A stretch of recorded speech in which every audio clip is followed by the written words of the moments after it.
conhecendo a palavra para sermos transformados pelo poder de Deus. E hoje lendo em João capítulo 14, o versículo 6. E respondeu-lhes Jesus: E eu sou o caminho, e a verdade, e a vida. Ninguém vem ao Pai, senão por mim. Jesus se apresenta como o caminho que nos leva ao Pai. O Pai está habitando no próprio Senhor Jesus, porque ele declara: eu e o Pai somos um. Ora, quando nós olhamos para esta realidade de que Jesus é o caminho que nos leva ao Pai, devemos nos lembrar de que nós estávamos em um outro caminho.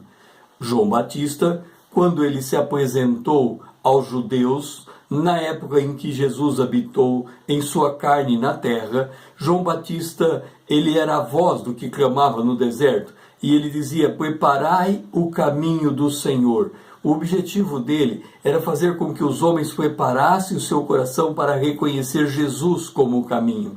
E estes homens a quem ele dirigia as suas palavras habitavam nas regiões da sombra da morte. Em Mateus capítulo 4, versículo 16 diz: o povo que jazia em trevas viu a grande luz, e os que viviam em região e sombras da morte.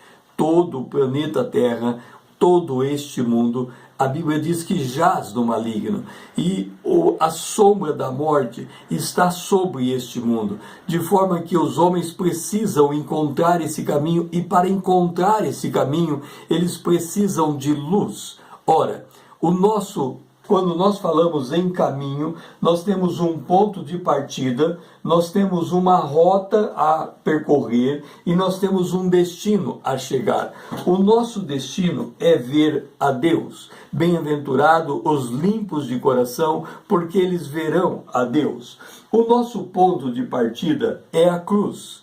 E a nossa rota são verdades que nos conduzem ao nosso destino.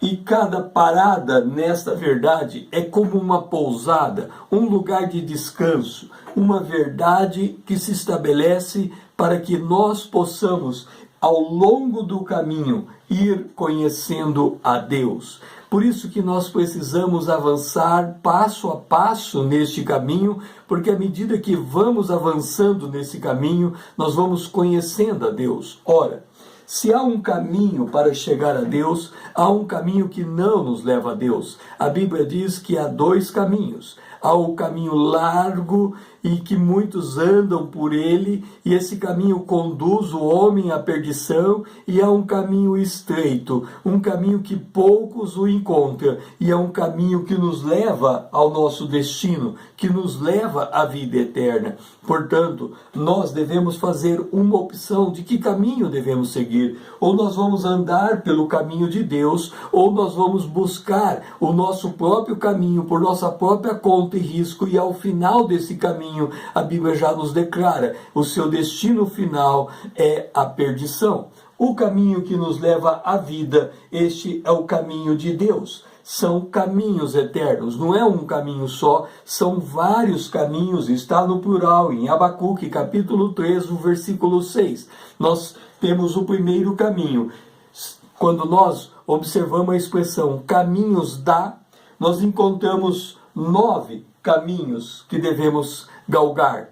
E o primeiro caminho é o caminho da verdade. Observa, quando nós compramos uma passagem aérea, nós temos que sair de um aeroporto. E se nós estivermos distante daquele aeroporto, nós temos que ir até aquele ponto de partida. E o ponto de partida é a cruz. Por isso Jesus diz: arrependei-vos e crede no Evangelho, porque quando nós nos arrependemos, nós nos deslocamos para o início. E aí está a verdade. O primeiro degrau do caminho, 2 Pedro, capítulo 2, o versículo 2. A verdade nos traz salvação. Atos 16, 17. O caminho da salvação nos traz a paz. Isaías 59, 8. O caminho da paz nos traz justiça. Provérbios 8, 20. O caminho da justiça nos traz vida. Provérbios 6, 23. O caminho da vida nos traz sabedoria. Provérbios 4, 11. O caminho da sabedoria nos traz fidelidade. Salmos Salmo 119:30, o caminho da fidelidade nos traz perfeição. Salmo 101:2, e o caminho da perfeição nos leva à árvore da vida, o lugar que nunca antes devíamos ter saído. Gênesis capítulo 3, o versículo 24.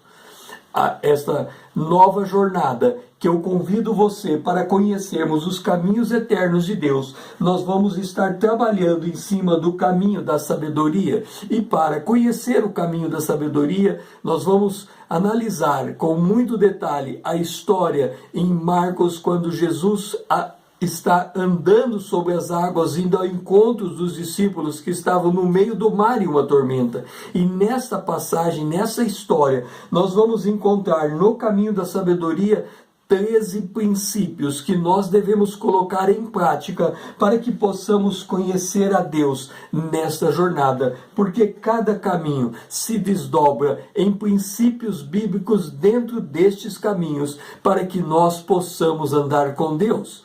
Em Provérbios, capítulo 4, versículo 10 a 12, falando sobre o caminho da sabedoria, está escrito o seguinte: ouve, filho meu, e aceita as minhas palavras, e se te multiplicarão os anos de vida. No caminho da sabedoria te ensinei, e pelos caminhos da retidão te fiz andar, e andarás por elas, e não se embaçarão os teus passos, se correres não tropeçarás.